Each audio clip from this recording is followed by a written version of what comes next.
전주의 첫 메르스 환자에 대한 불안감이 커지자 전주시가 이 환자의 거주지와 경유한 병원을 공개했습니다. 또 해당 아파트를 소독하고 주민들의 발열 여부를 확인하고 있습니다. 전주 메르스 환자를 진료한 의사 한 명이 발열 증세를 호소해 첫 4차 감염에 대한 우려가 커지고 있습니다. 익산의 고등학생들이 무더기로 폐렴 진단을 받아 보건기관이 긴장하고 있습니다. 전주 오목대에서 후백제 시대 성벽이 확인돼 후백제의 구체적인 역사가 새롭게 드러날 것으로 기대됩니다. 여러분 안녕하십니까? JTV 8시 뉴스입니다. 전주시 메르스 첫 확진 환자의 여파가 커지고 있습니다. 60대 남성이 2차례 음성 판정을 받은 뒤 나흘 동안 활보해 주민 불안감이 커지자 전주시가 남성의 거주지와 경유한 병원, 약국명을 공개했습니다. 전주시는 해당 아파트를 소독하고 주민 발열 여부를 체크하고 있다며 불필요한 공포감이 확산되는 것을 경계했습니다. 권대성 기자입니다. 전주시 삼천동의 고층 우성 아파트입니다. 전주의 첫 메르스 확진 환자인 63살 김모 씨가 병원으로 격리되기 전에 머물렀던 아파트입니다.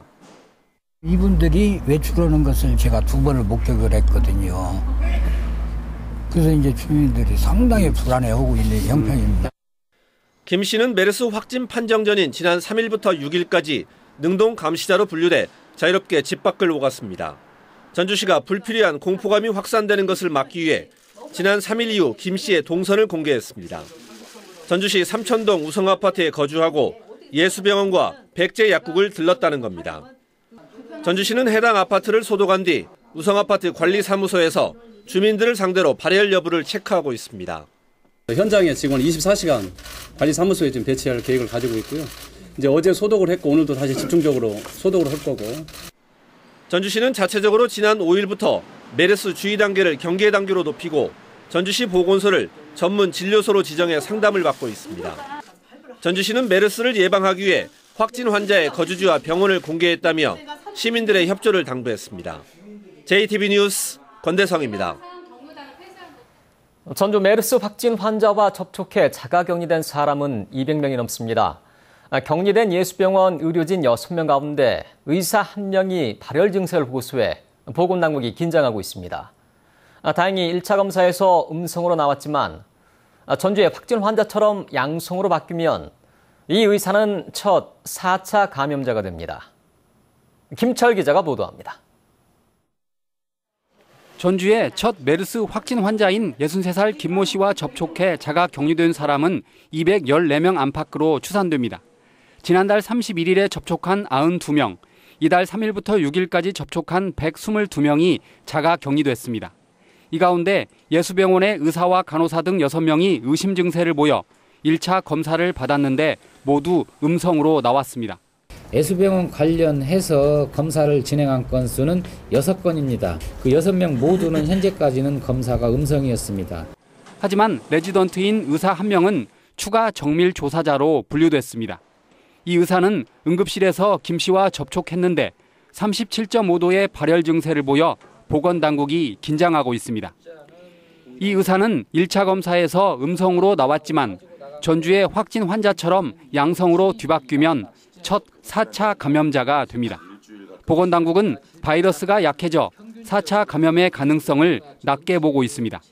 하지만 혹시 모를 사태에 대비해 이 의사와 접촉한 환자들을 역추적하고 있습니다. 한 37.5도 정도 열이 있었다고 합니다. 그래도 그 사람은 의료진이기 때문에 저희들은 각별히 관심을 가진다고 생각해서 보건당국은 전주 메르스 확진 환자와 접촉한 시민들의 잠복기가 오는 14일까지라며 전주 예수병원 의사를 비롯한 자가 격리자를 면밀히 검토하기로 했습니다. JTV 뉴스 김철우입니다. 전북에서 메르스로 격리된 사람이 700명을 넘었습니다. 전라북도는 순창과 김제, 전주에서 잇따라 메르스 확진 환자가 발생해 격리된 사람이 734명으로 늘었다고 밝혔습니다. 전라북도는 심층 역학조사를 위해 2명의 역학조사관을 추가로 배치하고 터미널 등 다중이용시설에 마스크와 소독제를 제공했으며 오는 18일까지 순창 장덕마을에 마을 전체 통제를 계속하기로 했습니다. 전북의 휴업 학교 수는 어제보다 줄었지만 전주는 오히려 늘었습니다. 전북교육청은 메르스 확진 환자가 다녀간 병원 주변 학교들이 휴업을 결정해 전주 시내 16곳이 수업을 중단했다고 밝혔습니다. 전주 외 지역에선 메르스 추가 환자가 나타나지 않아 장수의 모든 학교가 수업에 복귀해 전체 휴업 학교 수는 105곳으로 줄었습니다. 익산의 고등학생들이 무더기로 폐렴 진단을 받아 보건기관이 긴장하고 있습니다. 발생률이 평균보다 무려 8배나 높은데요. 메르스와는 관계가 없지만 폐렴 환자가 메르스에 감염될 경우 치명적일 수 있어 철저한 관리가 필요해 보입니다. 김진영 기자의 단독 보도입니다. 지난 8일 2, 3학년 학생들을 대상으로 정기 건강 검진을 한 익산의 한 고등학교입니다. 750명 가운데 4명이 폐렴 의심 증상이 있는 것으로 나타났습니다. 인근의 또 다른 고등학교는 350명 가운데 5명이 폐렴 진단을 받았습니다.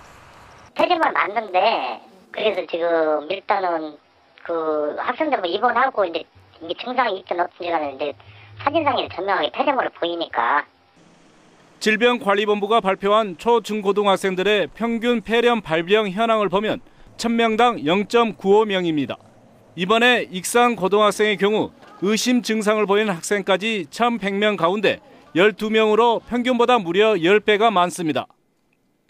학교는 서둘러 학생들을 병원에 입원시키고 재검사를 의뢰했습니다. 입원을 했어요. 어제 경미한 증상이 있는데 폐렴 증상하고도 조금 안 맞는데 병원에서 입원하면서 검사를 한번 해보자고 해가지고. 학생들의 폐렴은 메르스와 관계가 없지만 폐렴 환자가 메르스에 감염될 경우 치명적일 수 있어 철저한 관리가 필요하다는 게 전문의의 의견입니다. 면역력이 저하되신 분에게서 아무래도 폐렴의 발생률이 높고요. 다른 사람들보다. 그래서 증상이 더 심하게 나타나거나 그러실 수 있고 또 그런 분들에게서 이런 메르스와 같은 이런 바이러스 감염에도 노출될 위험성은 있습니다. 전라북도는 해당 학생들을 상대로 폐렴 발생 원인을 밝히기 위해 역학조사에 들어갔습니다. JTB 뉴스 김진형입니다. 교육감과 도지사 모두 누리 예산을 지원하지 않겠다는 뜻을 거듭 밝혔습니다. 두 기관이 책임을 회피해 정치권의 조정과 중재 역할이 더욱 중요해졌습니다. 조창현 기자입니다. 김승환 교육감이 추경 예산안에 누리 예산 편성을 끝내 거부했습니다. 교육감은 도의회에 출석해 돈이 없어 학교 시설 개선도 못하는 상황이라며 누리 예산 편성에 여력이 없다고 밝혔습니다. 지방교육재정교부금으로 누리 예산을 지원하지 않겠다는 뜻을 분명히 한 것입니다. 송하진 도지사는 애매한 답변으로 누리 예산 지원 의사가 없음을 밝혔습니다. 도지사는 정치권이 제안한 어린이집 운영비 대납에 대해 문제가 있다는 것은 인식했지만 대납 부분까지는 생각지 않았다고 말했습니다. 누리 예산을 해결해야 할 두 기관 모두 책임이 없다고 회피하거나 거부하고 있는 모양새입니다. 이에 따라 추경 예산안을 심사하고 있는 전북도 의회 등 정치권의 조정과 중재 역할이 중요해졌습니다. 의회 예산 심의 과정이 남아 있으니까 충분히 그 안에 정치적인 어떤 타협점들을 찾지 않을까 생각하고 있습니다. 그리고 그렇게 하기 위해서 함께 정치권에서 힘을 합쳐 노력해 나가도록 하겠습니다. 전북교육청이 지방채를 발행하지 않고 누리 예산으로 쓸 수 있는 돈은 도에서 받아야 하는 학교용지 부담금입니다. 실무진 간의 논의가 이루어지고는 있지만 지급 시기와 규모를 놓고 이견이 여전합니다. 어린이집 연합회는 의회 회기 중에 해결책이 마련되지 않으면 교육감의 주민 소환은 불가피하다는 입장이어서 추경 예산안 심의 과정에서 파국을 막을 수 있는 대안 마련이 시급해 보입니다. JTB 뉴스 조창인입니다. 정진세 도의원의 갑질 논란과 양용모 도의원의 음주운전으로 물의를 빚은 전북도의회가 자정결의문을 채택했습니다. 전북도의회는 신뢰받는 의회를 위해 윤리강령 준수와 이권 개입 금지, 그리고 사무처 직원 존중 등 5개 항목의 결의문을 발표했습니다. 또 혁신을 위해 인터넷 홈페이지에 부당 신고를 제보받는 신문고 코너를 신설하고 9개 연수가 끝난 뒤 연구 결과 보고서 제출을 의무화했습니다. 전주시의회가 익산지방국토관리청의 분리재배치를 반대하는 결의문을 채택했습니다. 전주시의회는 전북은 호남이라는 이름으로 상대적인 박탈감이 컸다면서 익산 구토청에 불리는 도민의 자존심을 무시하는 행위라고 주장했습니다. 조선왕조와 관련해서만 주목받던 전주 한옥마을의 오목대에서 후백제 시대 성벽이 발견됐습니다. 1000년 전 후백제의 왕도였던 전주의 새로운 역사가 구체적으로 드러날지 기대를 모으고 있습니다. 하원호 기자가 보도합니다. 깊이 파내려간 구덩이에 흙과 돌, 기와가 켜켜이 쌓여 있습니다. 1000년 전 견훤이 세운 후백제 때 만든 것으로 보이는 성벽입니다. 오목대 동쪽에서 남서쪽으로 이어진 성벽은 길이 250여 미터에 높이는 최대 5미터에 이릅니다. 긴박한 시대 상황을 반영하듯 간단한 구조지만 남쪽의 관문을 지키는 시설로 추정됩니다. 방어하고자 하는 그 대상이 전주 시내권으로 생각되고 있습니다. 북쪽의 고토성과 같이 전주의 남쪽을 지키는 어떤 하나의 요새의 기능을 했던 것으로 생각되고 있습니다. 성벽에서는 또 통일신라 후기부터 고려초 이전 시기의 다양한 기와와 연화문, 수막새 등이 무더기로 쏟아져 나왔습니다. 오목대는 남원에서 왜구를 물리친 태조 이성계가 승전잔치를 베푼 곳으로 지금까지 조선왕조와 관련해서만 주목받아 왔습니다. 하지만 서기 900년 전주를 유일하게 왕도로 삼은 후백제의 성벽이 확인되면서 후백제의 구체적인 역사를 밝힐 기회가 되고 있습니다. 견훤이 성을 쌓고 거주했던 것은 평지라고 생각이 되는데 그 흔적의 일부를 찾아냈게 돼서 상당한 의미가 있다고 생각합니다. 국립전주박물관은 오목대 전 지역과 시내 권역의 후백제 궁성 등 관련 유적에 대한 조사 범위를 넓혀나갈 계획입니다. JTB 뉴스 하원호입니다. 올해 전라북도 미술대전 공예부문의 대상 수상 작품이 과거 출품작과 유사하다는 전주방송 보도와 관련해 해당 작품의 대상 수상이 취소됐습니다. 한국미술협회 전북지회는 해당 작가가 중복 출품 의혹을 제대로 소명하지 않아 수상작을 취소했다고 밝혔습니다. 미협 전북지회는 미술대전 심사의 공정성을 높이기 위해 심사를 1차와 2차로 분리하고 대상작을 뽑는 2차 심사에는 심사위원 3명 가운데 2명을 외부위원으로 위촉하기로 했습니다. 지역방송의 발전을 돕기 위한 정부의 지원 계획이 처음으로 마련됐습니다. 프로그램의 제작비 지원은 물론 과도한 규제를 점차 개선해 나가기로 했습니다. 민영방송 공동취재단 신익환 기자가 보도합니다. 지역의 다양한 소식과 이야기를 전하며 지역민들과의 소통에 힘쓰고 있는 지역방송. 하지만 방송 광고 시장의 침체로 지역방송의 경영 환경은 갈수록 열악해지고 있습니다. 지난 5년간 중앙지상파 3사의 광고 수익이 연평균 2.57% 성장했지만 지역방송은 오히려 1.36% 마이너스 성장했습니다. 이런 가운데 방송통신위원회가 지역방송의 경쟁력 강화를 위해 지역방송 발전 지원 계획을 발표했습니다. 정부는 지역방송 지원 특별법에 따라서 이번에 계획을 마련했고 그래서 예산 지원, 광고와 편성에 대한 제도 개선 그런 책들을 담고 있습니다. 우선 지역에 특화된 고품질 프로그램을 제작할 수 있도록 올해 23억 원을 시작으로 해마다 제작비를 지원합니다. 지역방송 프로그램의 해외 유통을 지원하고 종사자들의 직무 교육 실시를 통한 역량 강화 사업도 추진합니다. 특히 방송통신 발전기금 징수율 재조정과 전파료 배분 체계 개선, 광고 결합 판매 제도 개선 등을 통해 지역 방송의 재정 안정을 지원하는 제도적 기반을 조성키로 했습니다. 앞으로 방통위는 지역 방송 관련 예산을 대폭 늘려 지원 계획이 차질 없이 추진될 수 있도록 힘쓸 예정입니다.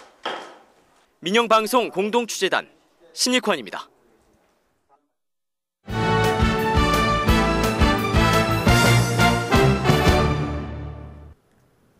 메르스의 여파로 각종 대회들이 줄줄이 연기되고 있습니다. 오석대 정기남 배구 감독이 전북 출신으로는 처음으로 배구 국가대표 감독에 선임됐습니다. 스포츠 소식 정원익 기자입니다. 메르스 영향으로 내일부터 열릴 예정이던 전국 태권도 대회 겸 국가대표 선발 예선 대회와 전국 세팍타크로 대회를 무기한 연기했습니다. 이달로 예정된 교육감배, 육상과 수영, 유도 등 10개 대회 역시 오는 11월로 줄줄이 미뤘습니다. 이런 경우에는 경기력 면에서 상당히 타격이 좀 올 것 같고요. 또 두 번째는 그동안에 그 대회 준비를 해왔던 사항들이 하반기로 연기됨으로써 그 경비가 이중적으로 좀 들어갈 수 있는 부분도 있고. 도지사기 전국 배구대회와 14개 시군 4만여 명이 참가하는 동호인 리그 등 생활체육 대회들도 대부분 중단됐습니다. 정기남 무석대 배구 감독이 전북 배구 선수 출신으로는 처음으로 유니버시아드 여자 국가대표 감독에 선임됐습니다. 김다은과 서채영 등 무석대 선수는 무려 9명이 태극마크를 달았습니다. 대표팀은 다음 달 2일 중국을 시작으로 칠레, 콜롬비아와 잇따라 맞붙습니다. 우리나라가 아주 어려운 역경 속에 있지만은 앞으로 강한 훈련을 해서 상대의 제압에서 8강 목표로 하고 있습니다. 아시아 챔피언스리그 8강에 진출한 뒤 최근 1무 2패로 부진을 겪고 있는 전북현대가 다음 주 홈에서 울산과 맞붙습니다. 오랜만에 긴 휴식기를 갖는 전북이 이번 경기를 통해 다시 연승 행진을 이어갈 수 있을지 주목됩니다. JTB 뉴스 정원익입니다. 계속된 가뭄으로 전북의 저수율이 50%대로 떨어졌습니다. 한국농어촌공사 전북본부는 400여 개의 저수지 평균 저수율이 56.8%로 평년보다 2.1%포인트가 낮아졌다며 이런 가뭄이 이달 말까지 계속되면 저수율이 50% 미만으로 떨어질 것으로 우려했습니다. 전라북도 농산당국은 계속된 가뭄으로 수확기에 접어든 감자와 마늘 등의 수확률이 떨어지고 고구마와 콩 등의 시듬 현상도 확산되고 있다고 설명했습니다. 산업자원부가 지정하는 뿌리산업특화단지에 완주과학산업단지가 선정됐습니다. 산업자원부는 전국 1,050개의 산업단지를 심사해 완주과학산업단지 등 전국 5곳의 산업단지를 뿌리산업특화단지로 지정했다고 밝혔습니다. 이로써 완주과학산업단지는 신재생에너지 발전 설비, 폐열 회수 시스템 구축 등 정부 지원 사업을 신청할 수 있는 자격을 갖추게 됐습니다. 메르스 확산 방지를 위해 전주 남부시장 야시장이 이번 주에 임시 휴장합니다. 전주시와 남부시장 상인회는 시민들의 건강을 고려해 내일과 모레 야시장을 열지 않기로 했습니다. 남부시장 야시장은 매주 금요일과 토요일 저녁에 열려 하루 평균 8,000명가량이 찾고 있습니다. 인문학 소양 강화를 위한 대학 독서문화 활성화 방안 토론회가 원광대학교에서 열렸습니다. 원광대 지역발전소가 주최한 토론회에서 참석자들은 대학생들의 자아개발과 창조적 인격 형성에 독서가 필수적이라며 디지털 시대에 맞는 독서 활성화 방안이 필요하다고 의견을 모았습니다. 이들은 대학생들의 독서 활성화 방안으로 정부와 대학이 연계한 독서 권장 정책 개발과 인문학 강좌 개설, 독서 동아리와 독서 콘서트 활성화, 대학 도서관 확충 등을 제시했습니다. 군산 해양경비안전선은 양식장의 스쿠버 장비를 이용해 해삼을 잡은 혐의로 어민 62살 김모 씨를 불구속 입건했습니다. 김 씨는 어제 오전 11시 20분쯤 자신의 친구와 함께 배를 타고 군산시 옥도면 인근 해삼 양식장에 몰래 들어가 불법으로 해삼을 잡은 혐의입니다. 날씨입니다. 전북은 오늘 전주가 27.8도, 군산 24.2도 등 어제보다 기온이 크게 떨어졌습니다. 밤에는 한때 5mm 안팎의 약한 비가 내리는 곳이 있겠습니다. 내일은 다시 기온이 올라 덥겠습니다. 아침 최저 기온은 16도에서 19도, 낮 최고 기온은 28도에서 31도가 예상됩니다. 주말인 모레도 덥겠지만 돌풍이 불고 소나기가 오는 곳이 있겠습니다. 전주기상대는 당분간 낮 기온이 30도로 오르내리는 더위가 이어질 것으로 내다봤습니다. SK의 새로운